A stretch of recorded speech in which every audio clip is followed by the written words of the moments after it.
There is a certain look in the eyes of people who have suffered too much, a quiet intensity, a silence that feels heavier than anger, yet clearer than any spoken truth.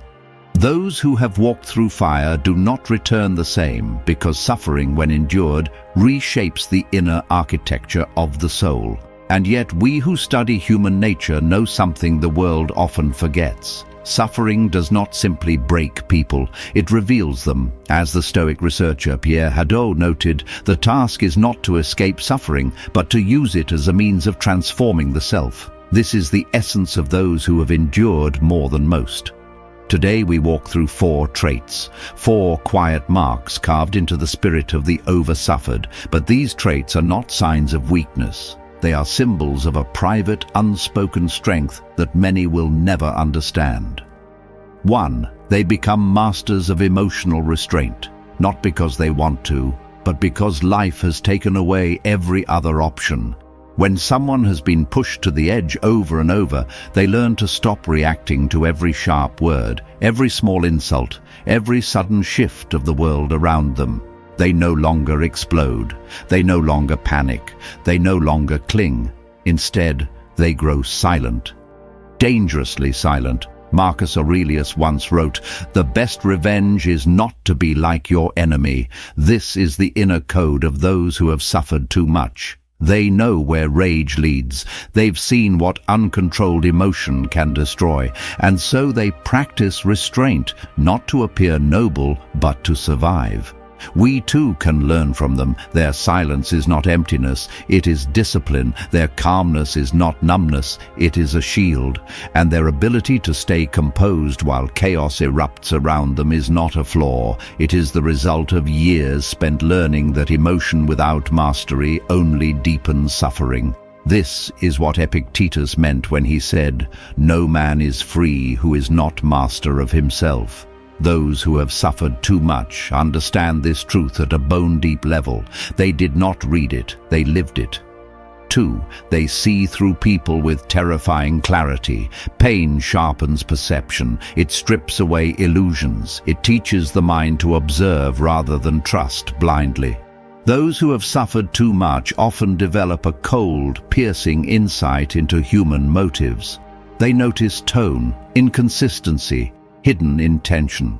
They sense manipulation before a word is spoken. They detect insincerity in the smallest gesture, as if suffering carved open a new sense, one that can see the fault lines beneath a person's surface.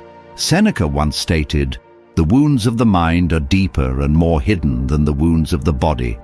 And those who carry such wounds become experts at recognizing the wounds of others and the dangers tied to them. But here is the deeper truth. Survivors see clearly because they had to. Their survival depended on reading the room, anticipating harm, sensing betrayal long before it arrived. This clarity is not a gift. It is a scar that learned how to think. And we too can learn from this. Not to grow paranoid, but to grow perceptive. Not to fear people, but to understand them. Not to expect harm, but to recognize which seeds are planted in the souls of those around us. The one who has suffered too much becomes a student of human nature, not by choice but by necessity. And in this way, suffering becomes a teacher more honest than comfort ever could be. 3. They carry a hidden strength that terrifies those who've never known real pain. There is a paradox in those who have suffered too much. A silent power that outsiders rarely understand. It is not loud, it is not dramatic, it is not visible in any physical form, but it radiates from them like a quiet storm, the kind that can uproot entire forests without raising its voice. This strength is not the type glorified by storytellers or admired by crowds. It is not built in gyms or discovered in moments of triumph. It is forged in the dark, in the loneliest hours, when a person is forced to choose between breaking completely or rising despite the weight on their chest. The Stoic philosopher Musonius Rufus once said, "No one becomes strong without laboring under difficulties." And those who have suffered too much embody this truth more fully than anyone else alive, because the world often offers them only 2 paths: collapse or transformation. They choose the latter, not because they are heroes, but because life leaves them no other option. The strength born from endurance. This hidden strength comes from surviving what should have destroyed them, from enduring nights when the mind collapses inward and the heart feels like a cracked stone, from continuing to breathe even when the future looks like a wasteland, from walking into another day despite the exhaustion carved deep into their bones. There is a moment in every sufferer's life when they realize no one is coming to rescue them, no one is coming to carry their pain, no one is coming to rewrite their past. And in that moment of isolation, something ancient awakens within them. Self-reliance. Not the comfortable version spoken by self-help books, but the kind born in storms. The kind Marcus Aurelius described when he wrote, "Dig within. Everything that you need is already within you." People who suffered too much learn to dig, deeply, painfully, honestly. And beneath the rubble of their old self, they found a strength that didn't feel like strength at all. It felt like survival. The strength that does not seek approval. Those who suffer too much no longer chase validation. They no longer need applause. They no longer seek recognition or compliments or reassurance that they are enough. They have already been to war with themselves. And they emerged carrying their own approval, the only kind that ever truly mattered. This is the strength that terrifies others, the kind that does not beg, the kind that remains calm when insulted, the kind that walks away instead of fighting for attention, the kind that chooses solitude over shallow company. The researcher William Irvine wrote that emotional resilience is the highest form of human power because a person who cannot be shaken cannot be controlled. And this is the root of their strength. They cannot be controlled, not by fear, not by guilt, not by emotional manipulation, not by the opinions of the world. Their suffering burned those chains away. The strength that reshapes identity. When someone suffers too much, they eventually stop asking, "Why did this happen to me?" and start asking, "What can I build from this?" This shift marks the birth of a new identity, one not defined by wounds, but by the will required to outgrow them. This identity is quiet but unshakable. It moves with purpose. It speaks less, observes more, and acts only when action matters. Seneca once wrote, "Fire tests gold, suffering tests brave men, but suffering does more than test. For those who have endured too much, it refines them. It strips away the unnecessary. It leaves only what is essential, and what remains is a person shaped by pressure, sharpened by difficulty, strengthened by adversity." The strength that inspires others without trying to. There is something magnetic about people who suffered too much, not because they try to inspire, but because they embody what everyone secretly wishes they had: inner stability. They walk with a steadiness that others feel but cannot explain. They speak with a calm that others envy. They carry a discipline forged not from desire, but from necessity. This is the strength that whispers instead of shouts, that steadies instead of stuns, that reassures without promising, that guides without demanding. This strength is rare because it cannot be faked, it cannot be purchased, it cannot be taught in words, it must be lived. And this quiet, unbreakable endurance is the hallmark of those who have suffered too much. They are not fragile. They are not defeated. They are not defined by the past that tried to destroy them. They are strong because suffering forced them to become someone who no longer fears the fire, because they were shaped inside it. 4. They develop an unnatural level of emotional awareness that others can't understand. There is something unsettling, almost supernatural, about the emotional awareness of people who have suffered too much. It's not intuition, it's not sensitivity, it's not some mystical gift.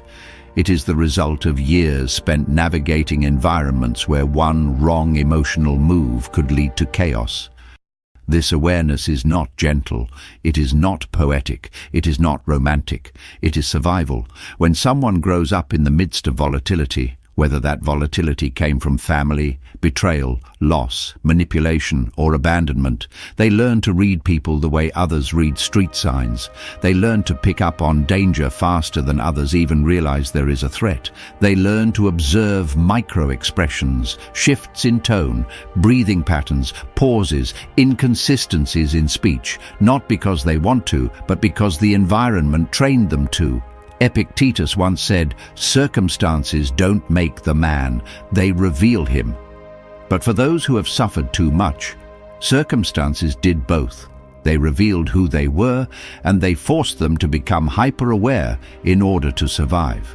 This emotional awareness eventually evolves into a powerful internal compass, guiding them through every interaction with precision, clarity, and caution. They see intentions before words even arrive. Most people listen to what others say, but those who've suffered listen to what goes unsaid. The hesitation, the forced smile, the subtle defensiveness, the sudden shift in eye contact, the energy in the room that changes before a single word is spoken. They study behavior the way philosophers study virtue, deeply, attentively, without distraction. Marcus Aurelius wrote, "Observe what is happening, not just the actions, but the purpose behind the actions." This is exactly how those who suffered too much navigate the world.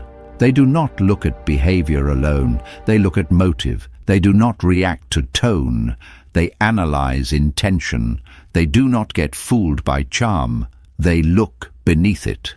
It is this ability that makes them difficult to manipulate. Manipulators thrive on confusion and emotional blindness, but these individuals possess a clarity that cuts through illusion.